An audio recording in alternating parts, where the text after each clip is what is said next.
శ్రీ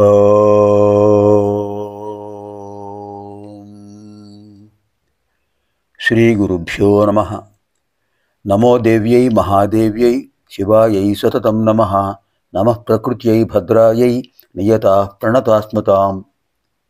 శృతిస్మృతిపురాణానాం ఆలయం కరుణాలయం నమామి భగవత్పాదం శంకరం లోకశంకరం. పరమేశ్వరుడు యొక్క రూపమే శంకర భగవత్పాదుల వారు.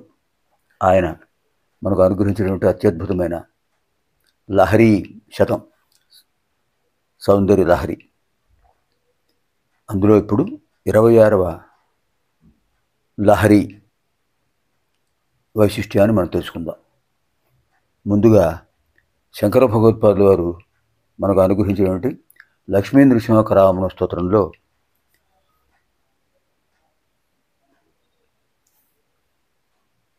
7వ శ్లోకం విశేషమైంది. అంటే అక్కడి నుంచి మనం ప్రారంభం చేయాలి.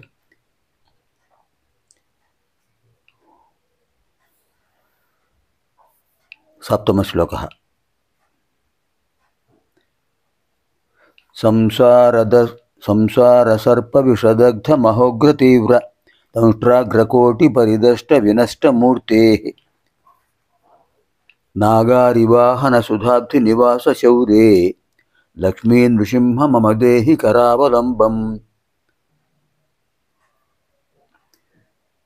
సంసార సర్ప విషదగ్ధ మహోగ్ర తీవ్ర దంష్ట్రాగ్రకోటి పరిదష్ట వినష్ట మూర్తే నాగారివాహన సుధాబ్ధి నివాస శౌరే లక్ష్మీ నృసింహ మమ దేహి కరావలంబం.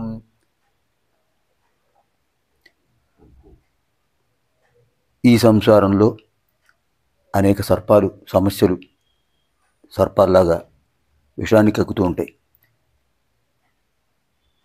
వాటి యొక్క దోషాల నుంచి విముక్తి చేసేటువంటి అత్యద్భుతమైన స్వామివారి స్వరూపం అందరికీ ఆరాధనీయం. అంతేకాదు, నాగారి వాహన సుధాబ్ధి నివాస శౌరే. నాగారి వాహన గరుత్మంతుడు వాహనం. నాగారి అంటే నాగులకు శత్రువు అయిన అటువంటి గరుత్మంతుడు వాహనంగా అయినటువంటి సుధాబ్ధి నివాస శౌరే, సుధాసాగరంలో నివసించే ఓ స్వామి లక్ష్మీ నృసింహ మమ కరావలంబం దేహి, నాకు చేయుతని ఈ స్వామి, నన్ను గట్టెక్కించు స్వామి. సౌందర్యలహరి 26వ శ్లోకం. విరించి పంచత్వం ప్రజతి హరిరాప్నోతి విరతిం వినాశం కీనాశో భజతి ధనదో యాతి నిధనం వితంద్రీ మాహేంద్రీ వితతిరపి సమ్మీలిత దృశా మహాసంహారేస్మిన్ విహరతి సతి త్వత్పతిరసౌ. విరించి పంచత్వం వ్రజతి హరిరాప్నోతి విరతిం. పంచత్వం వ్రజతి అంతవరకు వస్తుంది.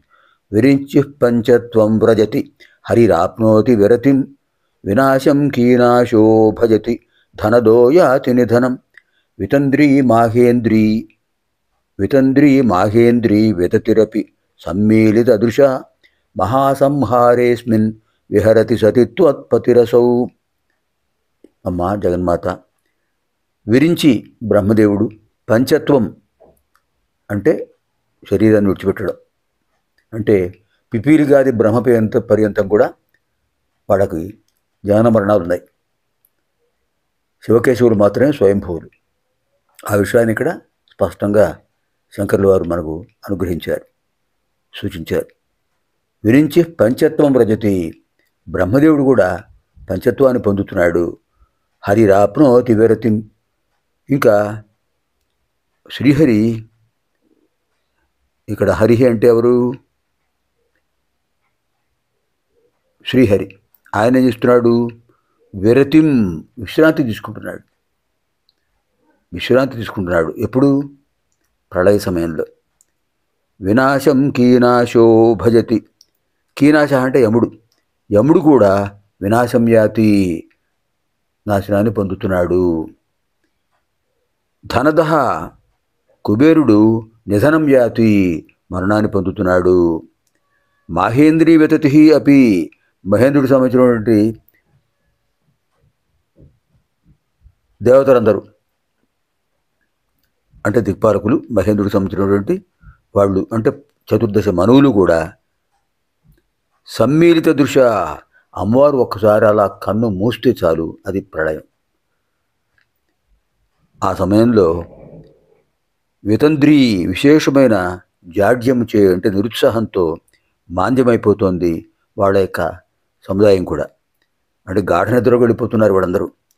హే సతీ, ఓ జగన్మాత, అస్మిన్ ఈ జగత్తులో మహాసంహారే మహాప్రళయం ఏర్పడినప్పుడు త్వత్పతి నీ భర్త అయినటువంటి అసౌ ఈయన అంటే ఈ సదాశివుడు విహరిస్తున్నాడు. మహాప్రళయంలో కూడా పార్వతీ పరమేశ్వరులు మాత్రమే మనకు కనిపిస్తుంటారు, స్థిరంగా ఉంటారు. శ్రీమన్నారాయణుడు యోగనిద్రకు వెళ్ళిపోతాడు. విశృంఖలత్వంతో స్వేచ్ఛగా వర్తిస్తున్నాడు ఆ స్వామి. ఏమిటి దీనికి కారణం? నీ యొక్క విశేషమైన ప్రభావమే. ఓ జగన్మాత, మహాప్రళయ కాలంలో హిరణ్యగర్భుడైన బ్రహ్మ కూడా లయం పొందుతున్నాడు. విష్ణువు కొంత ఉపశమనం పొందుతున్నాడు, విశ్రాంతి పొందుతున్నాడు. ఇంకా యముడు, కుబేరుడు, అలాగే చతుర్దశ మనువులు కూడా ఈ లోకం నుంచి విడిపోతున్నారు. అలాంటి అంటే వాళ్ళ లోకాల్లో ఉండేవాళ్ళు వాళ్ళందరూ ఆ లోకాల నుంచి విడిపోతున్నారు. ప్రళయంలో అందరూ లయమైపోతారు కదా. అట్టి జగన్ మహాప్రళయ వేళలో కూడా, అలాంటి మహాప్రళయ సమయంలో కూడా అమ్మా, నీవు నీ భర్త సదాశివుడు మీరు మాత్రమే స్వేచ్ఛగా విహరిస్తున్నారు. ఆ పరమేశ్వరుడు స్వేచ్ఛగా విహరిస్తున్నాడు మహాప్రళయ సమయంలో కూడా అంటే కారణం నీ యొక్క ప్రభావమే. శివశక్త్యాయుక్తో అని మొదట చెప్పారు కదా.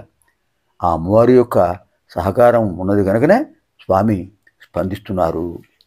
అలాంటి అద్భుతమైన శక్తి ఆది దంపతుల యొక్క విశిష్టత్వాన్ని చెప్పారు ఇక్కడ. వాగర్థావివ సంపృక్తౌ వాగర్థ ప్రతిపత్తయే జగత పితరౌ వందే పార్వతీ పరమేశ్వరౌ. అలాంటి విశేషమైన తత్వాన్ని ఇక్కడ చెప్పారు. అంటే మహాప్రళయ సమయంలో కూడా ఆ ఆది దంపతులు అలా మనకు కనిపిస్తుంటారు. వామభాగం అమ్మవారు, దక్షిణ భాగం స్వామివారు. అంచేత నీ సహకారం వల్లనే స్వామివారు అద్భుతంగా స్వేచ్ఛగా వ్యవహరిస్తున్నారు అని ఈ శ్లోకంలో మనకు చెప్పారు, 26 శ్లోకంలో. అలాంటి అమ్మవారి యొక్క అనుగ్రహం పొందుతూ మనం ఈ కార్యక్రమాన్ని పూర్తి చేద్దాం. అనంతర కార్యక్రమంలో 27వ లహరిలో ప్రవేశిద్దాం. సర్వేభ్యః జగన్మాతృదేవి అనుగ్రహప్రాప్తిరస్తు. పార్వతీ పరమేశ్వరయోః దివ్యానుగ్రహప్రాప్తిరస్తు. శుభం భవతు. స్వస్తి.